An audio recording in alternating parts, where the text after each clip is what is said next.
kembali kita boleh mendengarkan firman Tuhan terkait dengan peristiwa ini. Kita akan buka firman Tuhan dalam Kisah Para Rasul pasal 1 ayat yang ke-8, atau saya bacakan saja mulai ayat yang ke-6 sampai ayat yang ke-11. Lembaga Alkitab Indonesia memberikan judul dalam perikop ini, Yesus terangkat ke sorga. Kisah Para Rasul pasal 6 ayat yang ke-11. Demikian firman Tuhan, Yesus terangkat ke sorga, maka bertanyalah mereka yang berkumpul di situ, Tuhan, maukah Engkau pada masa ini memulihkan kerajaan bagi Israel? Jawabnya, Engkau tidak perlu mengetahui masa dan waktu yang ditetapkan Bapa sendiri menurut kuasanya. Tetapi kamu akan menerima kuasa kalau Roh Kudus turun ke atas, dan kamu akan menjadi saksiku di Yerusalem dan di seluruh Yudea dan Samaria dan sampai ke ujung bumi. Sesudah ia mengatakan demikian, terangkatlah ia, disaksikan oleh mereka, dan awan menutupinya dari pandangan mereka. Ketika mereka sedang menatap ke langit, waktu ia naik itu, tiba-tiba berdirilah dua orang berpakaian putih dekat mereka, dan berkata kepada mereka, hai orang-orang Galilea, mengapakah kamu berdiri melihat ke langit? Yesus ini yang terangkat ke sorga meninggalkan kamu, akan datang kembali dengan cara yang sama, seperti kamu melihat dia naik ke sorga. Sama-sama katakan amin. Nah, jemaat yang dikasih Tuhan, peristiwa kenaikan Tuhan Yesus ke surga merupakan peristiwa yang tidak bisa dipisahkan dengan peristiwa lainnya, seperti peristiwa kelahiran Yesus, peristiwa penderitaan dan kematian Tuhan Yesus di kayu salib, serta penguburannya, dan juga peristiwa kebangkitannya dari antara orang mati, peristiwa kenaikannya ke sorga yang hari ini kita peringati, dan kedatangannya pada kali yang kedua. Nah, semua peristiwa ini saling kait-mengkait, tidak bisa dipisahkan terhadap satu dengan yang lain. Nah, dari semua peristiwa yang saya sebutkan tadi, hanya satu peristiwa yang belum terjadi, itulah kedatangan Yesus pada kali yang kedua. Tentang peristiwa kedatangan Yesus pada kali yang kedua, kita harus menantikannya, Bapak Ibu Saudara dikasih Tuhan. Nah, berbicara tentang peristiwa kenaikan Tuhan Yesus ke sorga, itu merupakan peristiwa yang sangat menarik, sangat penting. Kenapa Bapak Ibu? Karena peristiwa kenaikan Tuhan Yesus ke sorga memiliki banyak kebenaran rohani yang pastinya memberkati kita sebagai orang-orang percaya, orang-orang yang telah menyerahkan hidup kepada Tuhan Yesus. Untuk itu Bapak Ibu Saudara dikasih Tuhan, pada saat ini kita akan merenungkan bersama beberapa kebenaran rohani, paling tidak 4 kebenaran rohani yang harus kita ketahui mengenai kenaikan Tuhan Yesus ke sorga. Nah, kebenaran rohani pertama, itulah Tuhan Yesus naik ke sorga karena ia ingin memberdayakan gerejanya. Nah, ini kebenaran rohani pertama yang kita harus mengerti dan kita patut bersyukur. Itulah Tuhan Yesus naik ke sorga karena ia ingin memberdayakan gerejanya. Dalam Kisah Para Rasul 1 ayat 8 dikatakan, tetapi kamu akan menerima kuasa kalau Roh Kudus turun ke atas kamu, dan kamu akan menjadi saksiku. Kamu akan menjadi saksiku. Mulai di mana? Di Yerusalem, seluruh Yudea, Samaria, sampai ke ujung bumi. Nah, kemudian Bapak Ibu Saudaraku dikasih Tuhan, kalau kita lihat dalam Matius pasal 28 ayat 19, ya, di sana dikatakan, firman Tuhan mengatakan, karena itu pergilah, jadikanlah semua bangsa muridku, dan baptislah mereka dalam nama Bapa, Anak, dan Roh Kudus. Nah, Alkitab mengatakan bahwa tujuan Yesus Kristus datang ke dunia itulah mencari dan menyelamatkan yang hilang. Lukas 19 ayat 10. Sebab anak manusia datang untuk mencari dan menyelamatkan yang hilang.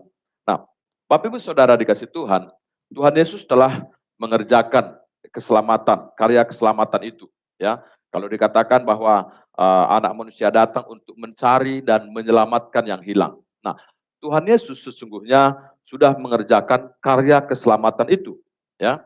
Sehingga kemudian dimungkinkan orang yang terhilang itu diselamatkan. Ingat baik, tujuan Yesus datang itulah untuk mencari dan menyelamatkan yang terhilang. Dan Tuhan Yesus sudah mengerjakan karya keselamatan di kayu salib. Itulah dia menderita, ketika dia menderita, dia mati di kayu salib, dan kemudian dia dikuburkan, dan pada hari ketiga, Tuhan Yesus sudah bangkit dari antara orang mati. Nah, Bapak Ibu Saudara dikasih Tuhan, setelah Tuhan Yesus bangkit dari antara orang mati, kemudian Yesus menampakkan diri kepada para murid untuk membuktikan bahwa ia hidup. dan telah bangkit dari antara orang mati. Yesus mengerjakan itu selama 40 hari. Ketika dia bangkit dari antara orang mati, 40 hari dia masih berada di tengah-tengah dunia, menampakkan diri kepada para murid untuk membuktikan bahwa ia sudah hidup dan bangkit dari antara orang mati. Dan kemudian setelah 40 hari kemudian, Yesus naik ke sorga. Itulah yang hari ini kita memperingati Bapak Ibu. Nah, Yesus naik ke sorga. Tetapi ingat baik bahwa tujuan Yesus datang ke dunia itulah untuk mencari dan menyelamatkan yang hilang, ya. Dan ini harus terus dikerjakan. Tuhan Yesus sudah mengerjakan karya keselamatan. Itulah dia telah rela menderita, mati di salib, dikuburkan, dan pada hari ketiga bangkit dari antara orang mati. 40 hari dia menampakkan diri dan dia naik ke sorga.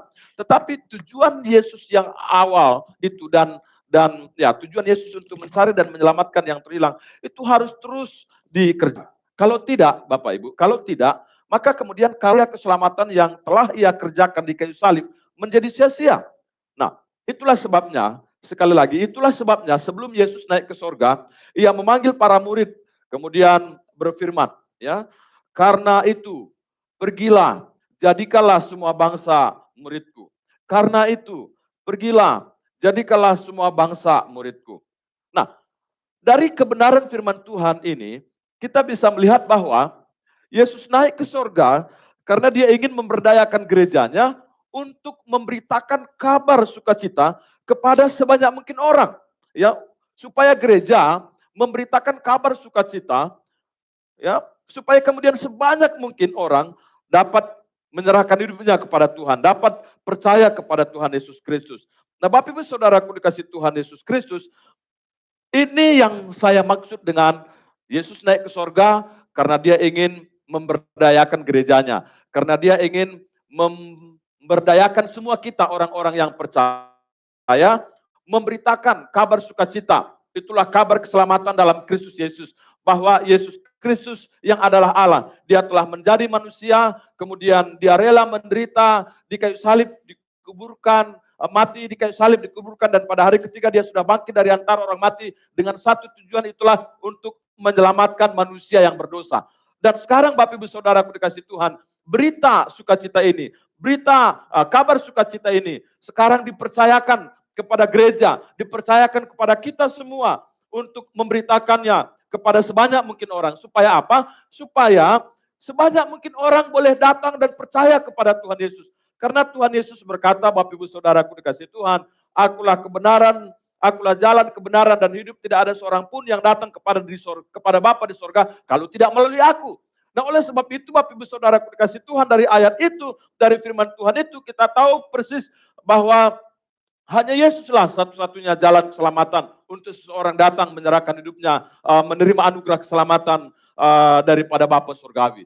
Itu sebabnya Bapak Ibu Saudaraku dikasih Tuhan, fokus perjuangan gereja seharusnya adalah pergi memberitakan Injil dan memuridkan setiap orang percaya supaya setiap orang percaya tersebut yang telah menerima dan menjadikan Yesus sebagai Tuhan dan juru selamatnya, kemudian mereka melakukan kebenaran firman Tuhan. Ya, firman Tuhan yang harus dilakukan itulah kembali mengabarkan Injil, kemudian memuridkan orang percaya. Beginilah seharusnya kehidupan orang percaya, Bapak Ibu Saudara dikasih Tuhan. Itulah yang seharusnya diperjuangkan oleh gereja. Itulah yang seharusnya dikerjakan oleh setiap orang percaya. Setiap orang percaya mengabarkan sukacita, berita sukacita kepada orang-orang yang belum percaya. Mereka merespon, kemudian dimuridkan. Supaya apa? Supaya mereka melakukan kebenaran firman Tuhan. Firman Tuhan yang mereka harus lakukan itulah mereka harus mengabarkan lagi kabar sukacita itu. Kemudian mereka yang mengabarkan sukacita itu tentu ada orang-orang yang dimenangkan kepada Tuhan. Mereka muridkan lagi. Untuk apa mereka memuridkan? Supaya kemudian mereka-mereka yang dimuridkan itu melakukan firman Tuhan. Firman Tuhan yang harus dilakukan apa? Itulah supaya mereka pergi memberitakan kabar sukacita. Begitu seharusnya fokus gereja, Bapak Ibu Saudaraku dikasih Tuhan. Oleh sebab itu, terkait dengan perjuangan gereja yang adalah seharusnya memberitakan Injil dan memuridkan setiap orang percaya.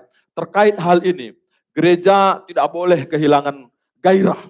Gereja harus bergairah untuk hal ini. Ya, gereja harus bergairah untuk hal ini. Dan Bapak Ibu Saudaraku dikasih Tuhan, dan seharusnya semua berkat yang Tuhan berikan kepada kita itu menjadi sarana bagi kita, bagi setiap orang percaya, menolong kita mewujudkan pekabaran Injil ini. Ya, jadi Tuhan memberkati kita, memberikan kita kekuatan kesehatan, Tuhan memberkati kita pekerjaan yang baik, Tuhan memberkati kita dengan tempat tinggal yang baik, dan semua berkat Tuhan itu sebenarnya adalah sarana bagi kita untuk kita bisa memberitakan kabar sukacita bahwa Yesus rela menderita, mati di kayu salib, kemudian dikuburkan dan bangkit dari antara orang mati untuk menyelamatkan setiap orang yang percaya kepadanya. Pikirkan tentang hal ini Bapak Ibu Saudaraku dikasih Tuhan. Ya, pikirkan tentang hal ini. Jadi kita diberkati oleh Tuhan tidak sekedar supaya kita bisa menikmati hidup, tetapi yang paling utama dan yang terutama adalah Tuhan memberkati kita, memberikan kita umur panjang, memberikan kita kekuatan dan kesehatan untuk berjuang, memikirkan, fokus kepada bagaimana kita pergi memberitakan kabar sukacita dan memuridkan sebanyak mungkin orang. Itu sebabnya Bapak Ibu Saudaraku dikasih Tuhan, Tuhan tolong kita mengerti fokus utama gereja, fokus utama setiap orang percaya. Jadi kalau kita masih ada di tengah-tengah dunia ini, Tuhan belum panggil kita, mengertilah Bapak Ibu Saudara dikasih Tuhan, bahwa kita seharusnya bergairah untuk memberitakan kabar keselamatan dalam Kristus Yesus. Nah, Bapak Ibu Saudaraku dikasih Tuhan, terkait dengan hal ini, kita seharusnya patut bersyukur ya, bersyukur karena Tuhan Yesus naik ke sorga, dia ingin memberdayakan kita dalam hal memberitakan kabar sukacita. Nah, kalau misalnya kita dipercaya oleh pemerintah atau pemimpin kita dengan satu tugas ya di tengah semasa kita ada di tengah-tengah dunia ini. Katakanlah Pak Camat kita di kecamatan ini, Kemayoran misalnya, mempercayakan kita untuk mengelola bantuan-bantuan. Ya sekarang lagi musim menyalurkan bantuan ya, bantuan langsung seperti itu. Kemudian kita dipercaya macam ada satu sukacita ya, ya semacam kita bersyukur, wah saya dipercaya oleh Pak Camat untuk menyalurkan bantuan. Kira-kira seperti itu. Nah, mempercayakan kepada kita, ya, mempercayakan kepada kita berita sukacita. Kita kabarkan kepada sebanyak mungkin orang yang belum menerima Yesus sebagai Tuhan dan Juru Selamat. Bukankah seharusnya kita patut bersyukur untuk hal ini? Nah, Bapak Ibu Saudaraku dikasih Tuhan, melalui kenaikan Kristus Yesus kita diingatkan kembali bahwa Yesus memberdayakan gereja, setiap orang percaya untuk mengabarkan berita sukacita supaya sebanyak mungkin orang boleh datang dan menyerahkan hidupnya kepada Tuhan Yesus Kristus. Kemudian kebenaran rohani kedua terkait kenaikan Tuhan Yesus ke sorga. Itulah Tuhan Yesus naik ke sorga supaya Roh Kudus datang menolong orang percaya. Di dalam Kisah Para Rasul 1 ayat 8, sekali lagi saya baca. Tetapi kamu akan menerima kuasa kalau Roh Kudus turun ke atas kamu. Ya. Tetapi kamu akan menerima kuasa kalau Roh Kudus turun ke atas kamu. Dan kamu akan menjadi saksiku di Yerusalem dan di seluruh Yudea dan Samaria dan sampai ke ujung bumi.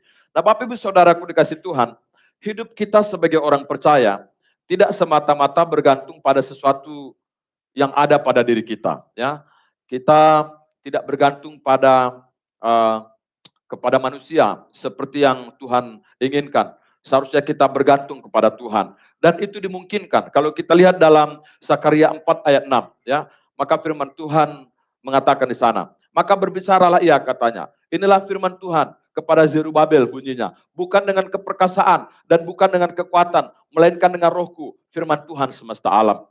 Nah, Bapak Ibu Saudaraku dikasih Tuhan Yesus Kristus, kita dalam menjalani kehidupan kekristenan kita, dalam melakukan kehendak Tuhan, dalam mengiring Tuhan, dalam melayani Tuhan, kita tidak bisa mengandalkan kekuatan kita. Kita tidak bisa bahkan mengandalkan relasi-relasi yang ada pada kita, supaya kemudian kita bisa berhasil melayani, berhasil mengiring Tuhan, mengikut Tuhan semasa kita hidup di tengah-tengah dunia ini. Sama sekali tidak bisa, Bapak Ibu Saudara dikasih Tuhan. Kita harus bersandar kepada Tuhan, kepada Roh Kudus. Dan Bapak Ibu Saudaraku dikasih Tuhan Yesus Kristus, itu sebabnya Yesus naik ke sorga. Nah, Yesus Kalau Yesus tidak naik ke sorga, maka Roh Kudus tidak akan datang. Dan kalau Roh Kudus tidak akan datang, maka kemudian kita tidak akan memiliki daya, kekuatan untuk bisa mengikut Tuhan, melakukan kehendak Tuhan. Kenapa Bapak Ibu? Di dalam mengiring Tuhan, dalam melayani Tuhan, bukan sedikit tantangan pergumulan yang kita hadapi. Ya, iblis tidak ingin anak-anak Tuhan itu sukses berhasil dalam melayani, dalam mengiring Tuhan. Iblis ingin anak-anak Tuhan gagal dalam mengikuti. Saudaraku dikasih Tuhan, Tuhan Yesus naik ke sorga supaya kemudian dia mengutus Roh Kudus untuk menolong orang percaya. Di dalam Yohanes 16 ayat 7. Namun benar yang kukatakan ini kepadamu adalah lebih berguna bagi kamu jika aku pergi, maksudnya naik ke sorga. Sebab jikalau aku tidak pergi, penghibur itu tidak akan datang kepadamu. Tetapi jikalau aku pergi, aku akan mengutus dia. Itulah mengutus Roh Kudus kepadamu. Tetapi saudaraku dikasih Tuhan, dalam situasi-situasi sulit seperti sekarang ini, saya yakin sekali, kalau bukan karena Roh Kudus yang menolong kita, memberikan kita kekuatan, memberikan kita penghiburan, yang memberikan kita pengharapan, mengingatkan kita kebenaran firman Tuhan, saya merasa bahwa kita begitu gampang untuk putus asa, begitu gampang untuk menyerah.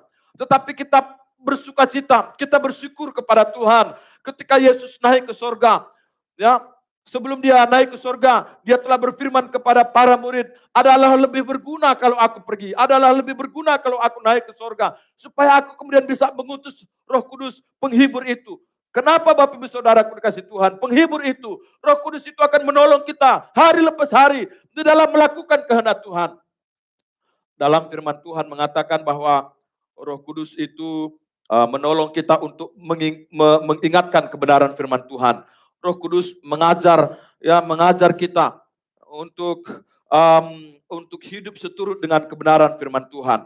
Dan kalau kita lihat dalam pembacaan ini tadi, tetapi kamu akan menerima kuasa, ya, kalau Roh Kudus turun ke atas kamu. Dan Bapak Ibu Saudaraku dikasih Tuhan, Roh Kudus sudah diutus, Roh Kudus sudah turun ke atas gereja, ya, dan Roh Kudus ada berdiam pada diri kita. Itu berarti ada kuasa adikodrati bersama dengan kita selalu 24 jam dimanapun kita berada, sehingga kemudian kita dimungkinkan untuk memiliki kehidupan yang berkemenangan atas semua situasi yang sulit yang Tuhan izinkan terjadi di dalam kehidupan kita.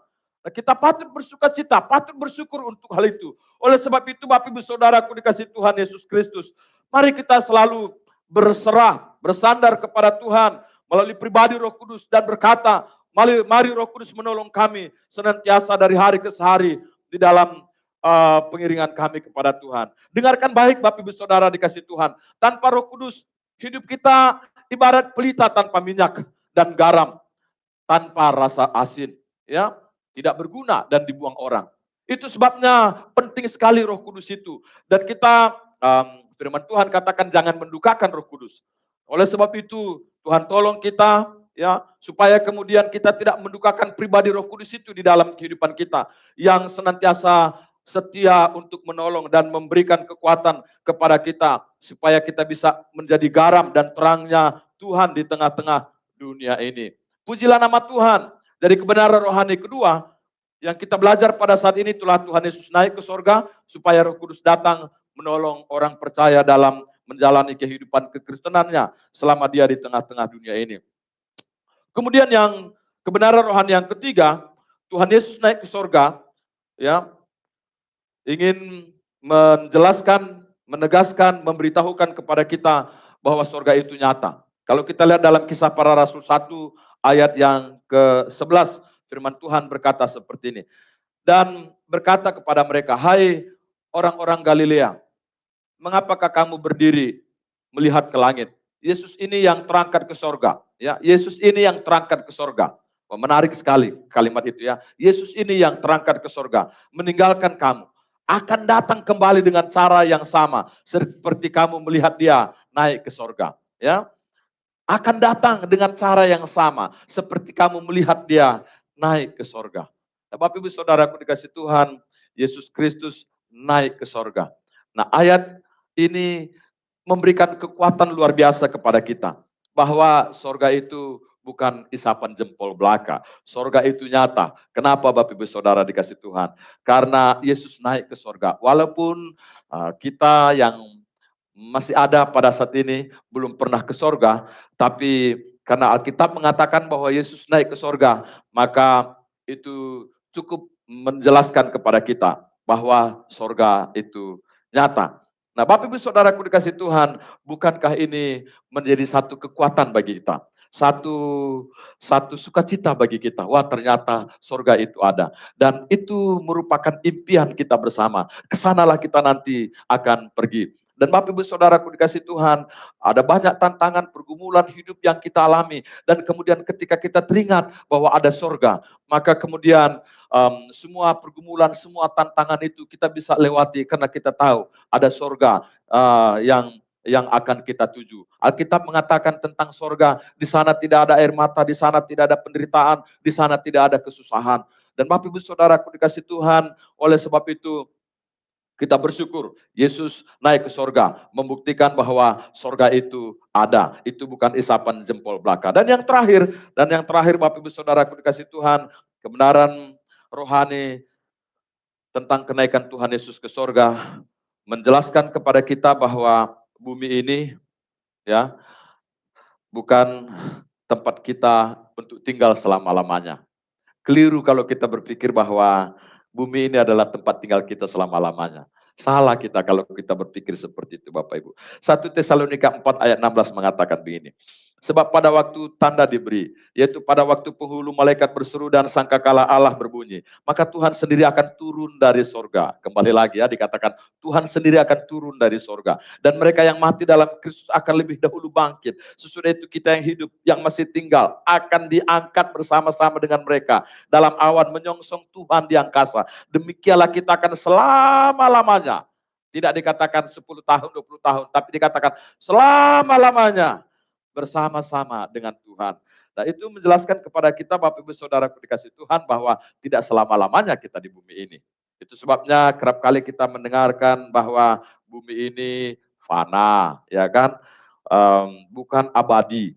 Nah, oleh sebab itu, Bapak Ibu Saudaraku dikasih Tuhan menyadari bahwa bumi ini, dunia ini bukan tempat kita tinggal selamanya, maka jangan sampai kita terikat ya, jangan sampai hati kita terikat dengan dunia ini.